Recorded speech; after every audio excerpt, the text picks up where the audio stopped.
তো hey guys, অনেকদিন পর একটা মিনি ব্লগ নিয়ে চলে এলাম।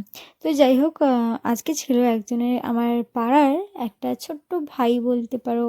যাই হোক, তার বার্থডে ছিল। তো আর এই শার্টটা ছিল আমার দাদার, আমার পছন্দ হয়ে যেতে আমি নিয়ে নিয়েছি তার থেকে। তো সাথে আমার ভাইও ছিল, আর আমি ভাইকে নিয়েও গেছিলাম, যেহেতু আমাদের পাড়ায় তো আমার দুই ভাই বোনকে ইনভাইট করেছিল। তো এটা যার বার্থডে হয়েছিল, এটা তার বাড়ির ডেকোরেশন।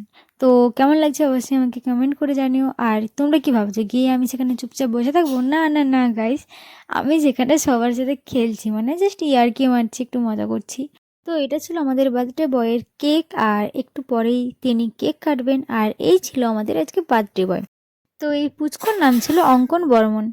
আর তারপরে সবাই একে আশীর্বাদ করছিল, এর মা বাবা, তারপরে ঠাম্মা দাদু সবাই আশীর্বাদ করছিল।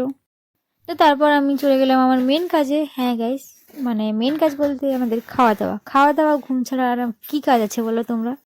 তো আমাদের প্রথম মেনুর খাবার ছিল প্লেট, তারপরে ছিল ভাত, তারপরে দিয়েছিল আলু ভাজা, আর তারপরে ছিল কফি তরকারি, কফি চচ্চড়ি বলা যায়, তারপরে ছিল ডাল, তারপরে চিংড়ি মাছের তরকারি, তারপরে পাবদা মাছের ঝাল মাছ, তারপরে চাটনি দিয়েছিল, আর তারপর দিয়েছিল কেক, তারপরে পায়েস, মিষ্টি, আর এটা ছিল দই।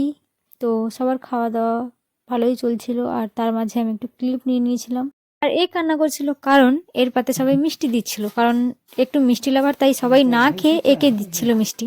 তারপর না খেয়ে আমরা একটু আনন্দ করছিলাম, যাই হোক খাচ্ছিলাম। তো যাই হোক, সবশেষে বলবো শুভ জন্মদিন অঙ্কন। আর এরকম একটা মিনি ব্লগের পরে একটা নেক্সট ভিডিওতে দেখা হবে। তো আজকের মতো এতটাই, টাটা।